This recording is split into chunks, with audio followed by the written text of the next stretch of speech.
Hi, this is Francis Hughes, the editor of Witherburn After School News. If you're a fan of Witherburn After School News and want to support us, a great way would be to join us on Patreon. With a $5 monthly donation, you can get access to ad-free episodes, exclusive content, and our Discord. You can also make a one-time donation on our Ko-Fi and gain access to the Discord along with a special Discord role. You can find the links to our Patreon and Ko-Fi in each of our episodes, or you can go to patreon.com/Witherburn or ko-fi.com/Witherburn After School News. Thank you to all our supporters. We couldn't do this podcast without you. Hello, Witherburn. This isn't really a show I thought I would have to do. I mean, I knew I might, but let's just rip the Band-Aid off. As many of you know, there was hope that some of the missing people would reach out over the holidays. Some even had hopes that a few would come home for Christmas. It's really not that crazy of a thought. Plenty of runaway teens come back around the holidays. I mean, you would think that someone would say something. With all the love and support that the town has been sending out, we were hoping that if all these people were truly runaways, then they would realize they can come home. But sadly, that doesn't seem to be the case. We've just heard radio silence from every single person. More and more people are starting to doubt the police's theory that all these people are runaways, which means we have to start thinking about more disturbing possibilities. I don't want to dwell on that, though. I don't want this episode to just be about how they went missing, because they are more than that. These people are more than their disappearance. They are people who are loved, people who have passions and dreams, and people who will not be forgotten, despite what a certain sheriff might think. That being said, listeners, I know this episode might be hard, especially for those directly affected. If you need to sit this one out, I understand. There will also be a candle lighting ceremony happening at the school at 6 p.m. I highly suggest you go and show support for the friends and family of the missing. To any of those friends and family listening now, I know my words on my little radio show can't do much, but maybe it can bring awareness to more people. One person can make a difference. Now let's talk about Christy Lamar. Christy is a freshman at Witherburn High School whose favorite class is art. Her art teacher says that she has an exceptional talent, especially in sculpting. She will stay late at school in order to finish her work, and she especially enjoys sculpting the little details. She loves spending hours on making the hair of her sculptures look realistic or giving a piece smile lines. Friends say that when she makes any sort of art, it's like she goes to another world. Sometimes they will have to shake her back to reality. Her mom says she dreams of becoming a marine biologist and working in the swamps in Witherburn. She always thought the little mussels and minnows were beautiful and wants to study their importance to the local ecosystem. This is actually a theme in a lot of her work. She tends to make sculptures of local fish and wildlife. She has a small but close friend group who all say Christy will do anything to help people. Her moms say that while she's quiet in school, she really opens up at home. She regularly volunteers at church. One of her favorite events is the Thanksgiving food drive. She always wants to serve her personal favorite, mashed potatoes, to the less fortunate.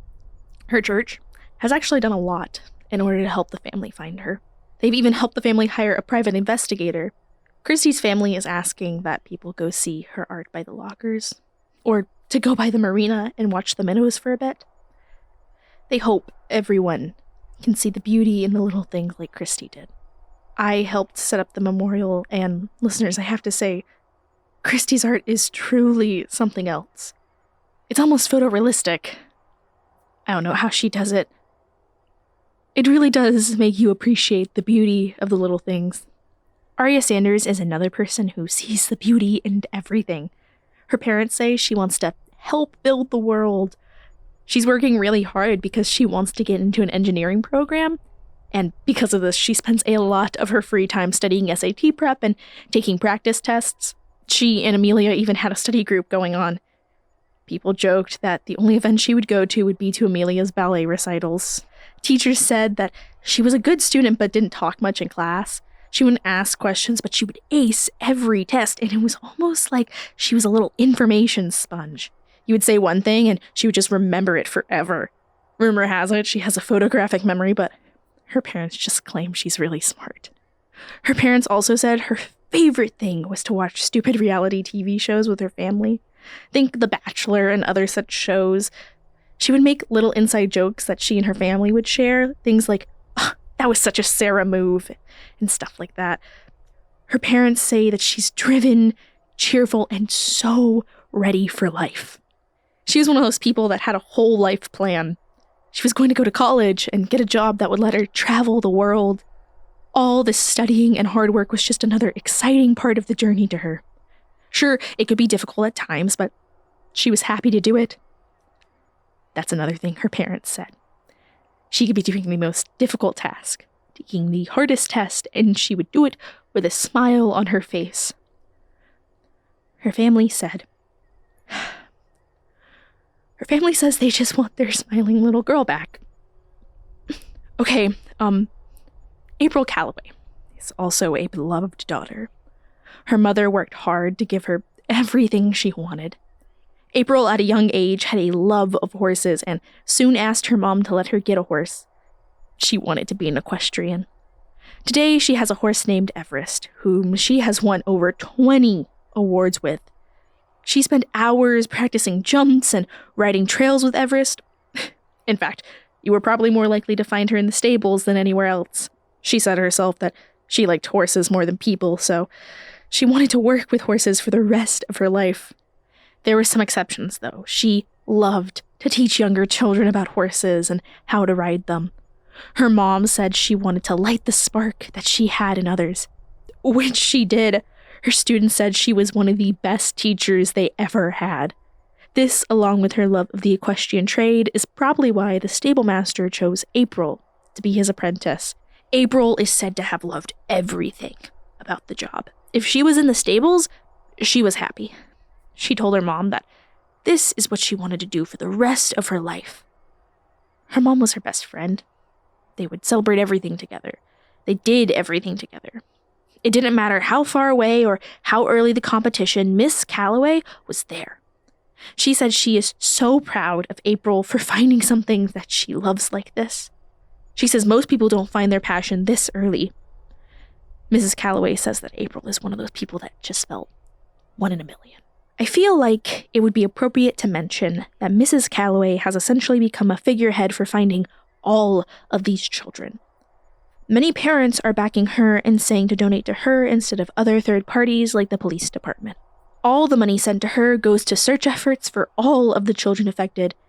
If you would like to donate and help, then please contact Mrs. Calloway or go to the candle lighting and donate there.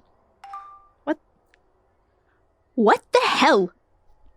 Listeners, I'm being told that someone wrecked the memorial at the school. Who would even... Wow, actually, it's pretty obvious who did it. It's that stupid graffiti artist. Look, I don't know what your game is, but nobody finds it funny. Seriously, you terrorize this town almost as much as the Clarks. If you have something to say about the missing people, then say it to their parents' faces instead of hiding behind some red spray paint, you coward. It's a pretty bad sight, listeners. It's also just disturbing. They marked up all the pictures and just wrote the word dead all over the walls. Dead. I almost wish they just went back to their weird codes. They also ruined the pictures. They crossed out their eyes like some sort of psychopath. Seriously, do they think this is funny? People are terrified, and some people think acting like this is okay. Disgusting. For those who are going to the candle lighting, Bertie told me it's still on, but they are moving it outside to the field while they clean up the memorial.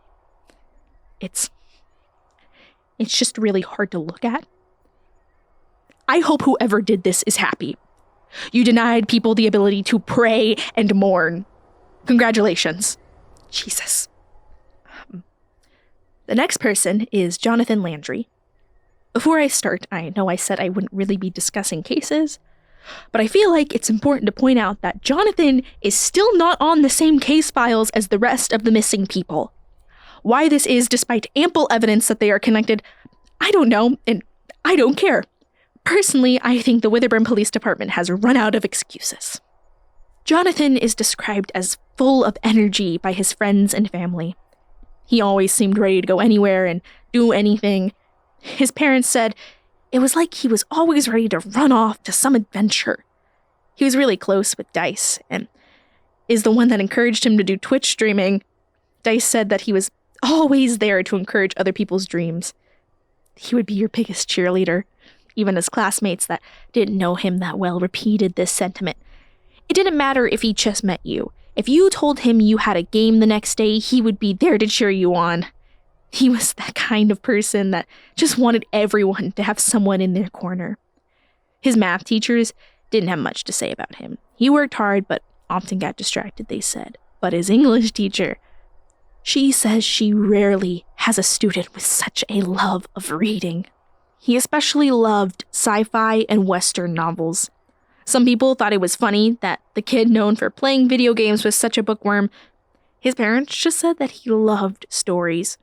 It could be a movie, video games, books, or anything else. He just enjoyed whatever story was being told.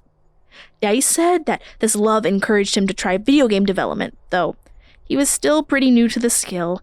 He thought it would be cool to create a AAA title, which is why it shocked his friends and family so much when they got text messages saying he was going to Colorado to start a music career. It just didn't make sense. Now we have Chloe Parker. I don't know if I can do this. Chloe was a good friend of mine. She was a good friend to everyone. Everyone knew her. She would hop from table to table in the cafeteria trying to talk to all her friends and get updates about their day. She was like a ball of sunshine floating around the school. If you had a class with her, you knew your day would be just a bit brighter. She had that effect on people. Her parents said that she was the same at home. She was just full of passion and life. She would help her dad with dinner all the time and really loved to cook. She also loved helping her mom with gardening and liked to use whatever herbs or veggies they grew in their meals. And that's not to say she was an amazing chef. The joke was that if she was trying a new recipe, there was only a 50-50 chance of success. There was this one recipe she tried that called for black beans, but somehow she mixed that up with chickpeas, and let me tell you, it was interesting. She was also very active in her tribal community. She is Muskogee and very proud of it. She would go to local events and was starting to help with organizing them. She loved advertising local indigenous artists who did things like beadwork or make regalia-inspired outfits. She was also learning and, from what I heard, mastering the traditional flute.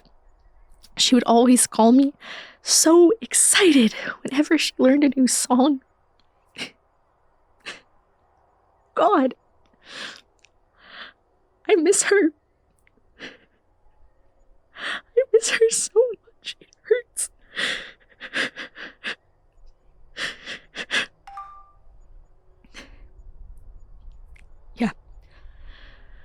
Yeah, I'm okay. I'm good.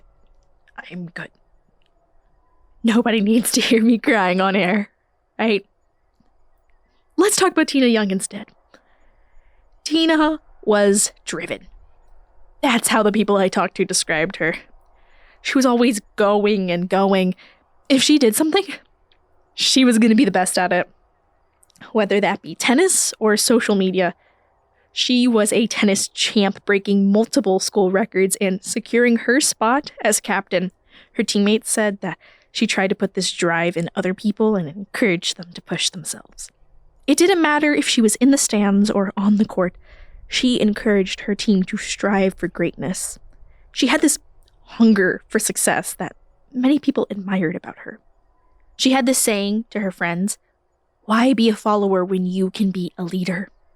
She was the type of person who you knew was going to do great things. You just knew you would see her name somewhere. She was going to accomplish whatever she put her mind to.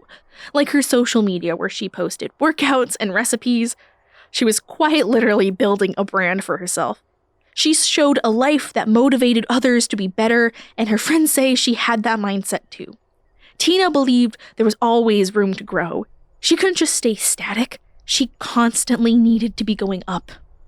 I'm probably the last person that should be talking about Tina. The show hasn't exactly been kind to her in the past. I do admire her, though, putting yourself out there.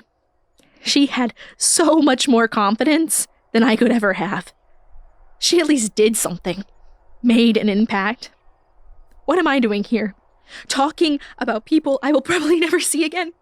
Trying to bring comfort to a town that shouldn't be comfortable. Are you comfortable, listeners? Because I'm not. I'm looking over my shoulder every time I walk home from school. I go home wondering if today another one of my friends will vanish. I'm terrified, and yet people like the sheriff and the mayor are pretending everything's okay. But it's not okay. It hasn't been okay since all of this started. And it feels like I'm screaming into the void. I talk and I talk and I talk, but what am I actually doing? I keep saying we need to do something, yet people keep going missing.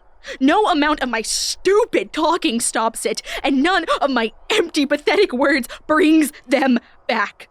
They might be kidnapped or worse.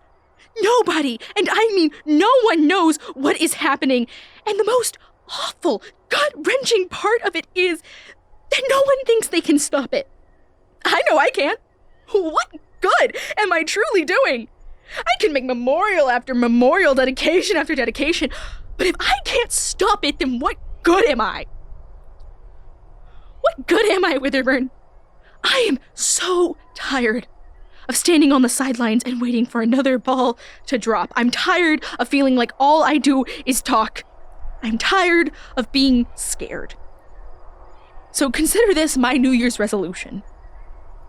I will solve this case. I will find a way to stop it. I am going to protect my friends because the people who were supposed to protect us aren't doing it. I will find out what happened, and when I do, I am going to bring hell. Consider that a promise, listeners. See you at the candle lighting ceremony. I'm the reporter, signing off.